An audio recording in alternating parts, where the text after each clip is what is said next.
O siya, bago ang lahat, ito na yung ice cream ni Ate Ronby at titikman na natin, no? Kasi nung isang araw pa, hindi ko napakita sa inyo na kumain kami ng ice cream. Buti na lang pagising ko ngayon, ayan, naisipan ko kumain tayo ng ice cream.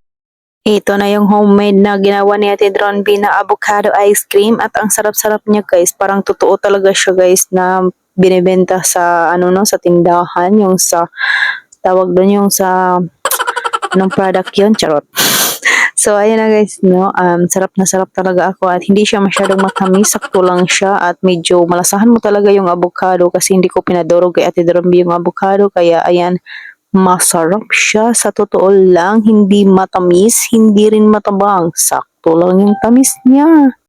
I-try nyo na rin gumawa ng avocado at bumili na rin kayo sa palengke dahil mura na ngayon yung avocado at tigbo nga ata yung mga avocado ngayon kaya mura lang talaga yung avocado no. Kasi nakabinta kami dito ng avocado, 3 kilo ata yung natira hindi na namin kinaya no paggawa ng ice cream kaya ibinenta na lang talaga namin yung iba. At naubos talaga agad guys yung 3 kilo dahil 80 pesos lang naman yung benta namin kasi nga baka nga is overripe ba kaya ayan o tingnan mo naman naubos agad no at ang dami naman nagawa ni Dante Dronby mga 5 bucks ata yung nagawa niyang ice cream no pero isa na lang yung natira dahil nga lagi kumakain sila ayan so password tayo. At dahil linggo ngayon, ayan, nakita yung aming driver at nag-commute lang kami talaga ni Altar Maningil.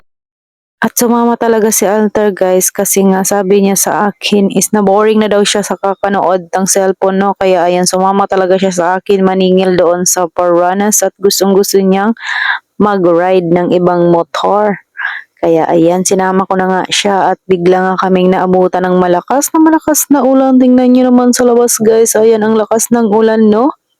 At bumalik nga kami sa loob ng merkado at bumili nga ako ng tuyo para may mauulam naman kami pag-uwi dahil nga walang ulam doon sa bahay. At bumili nga na nga rin ako ng ano na ipapa-partner natin yan sa tuyo na yan. Bumalik pa kami ulit ni Alter at naghanap ako ng gulay na maiuulam namin ngayong gabi dahil nga wala ng ulam no. Yung binili kong isda kaninang umaga ay naubos agad. Halagang 400 yun naubos kasi nga pinirito.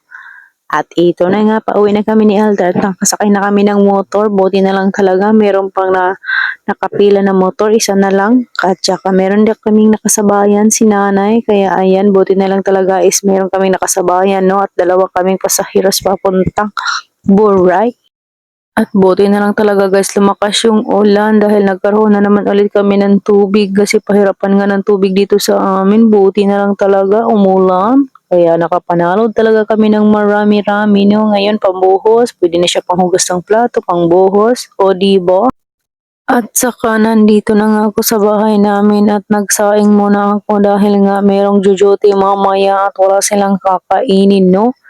Ito na nga, nagsaing muna ako bago ako magluto ng aking mga pinambili-bili. Ayan na nga, at ihiwa-hiwain ko na siya guys.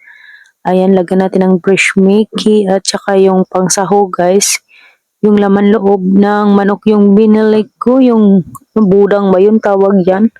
Kaya ayan, hinugasan ko na siya para na natin gisa-gisahin na kasi mamaya-maya yung magjujuti ayun, kakain sila guys no. Pero ako ay magtikim-tikim lang ako niyan mamaya sa aking niluluto at wala naman talagang ibang gagawa nito nga kasi nalasing nga yung aming driver at wala din dito si Mr. Alberto, wala yung aming mga badi-badi dito sa bahay kaya ako na lang na yung nagluto.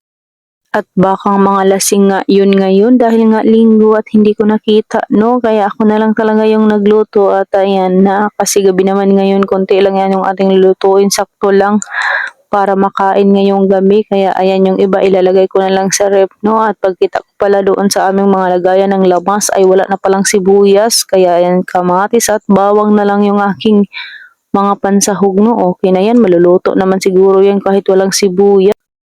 At saka na nga at magsisimula na nga tayong ano no at hinugasan ko na nga lahat ng aking mga pinang halo-halo dyan. At saka ayan na at magisa na nga tayo para maluto na at makakain na rin sila. At ang yung aking sinaing sa kabila ay hindi pa nga luto. Medyo pa ininin pa natin konti para maluto na at saka yung aking bulad bulad na binili ay piprituhin ko na rin para mayroong ka partner itong aking lulutuin na fresh Mickey with gulay yun ha. Hindi ko naman yun ubusan guys kasi napakarami naman yun no at konti lang naman sila mamaya kakain dito. Dahil yung iba naming mga badi-badi ay wala naman dito. At saka ayan na nga medyo naluto na yung karne no kaya inilagay ko na yung oyster sauce at hindi talaga ako gumagamit ng tuyo guys kasi ayaw ko ng tuyo ngayon magamit no oyster sauce talaga yung ating gagamitin. At saka ayan na nga nilagay ko na rin yung gulay para masarap-sarap na siya at kinalahati ko lang talaga kasi medyo marami-rami at konti lang naman silang kakain ngayon kasi yung iba ay kumain no.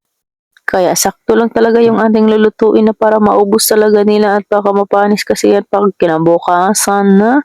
At saka ayan na nga pati itong fresh Mickey kalahati lang din yung nilagay ko para bukas naman ulit natin gisa-gisahin no. Kasi nga yung mga tao dito sa bahay hindi sila kumakain yung bahaw-bahaw na medyo ano ba yung mga kinabukasan na naulam ayaw na nila kumain no. Kaya ayan gustong-gusto nila yung kumain yung mga bagong ulam, ganyan, mga mag-arty, charits.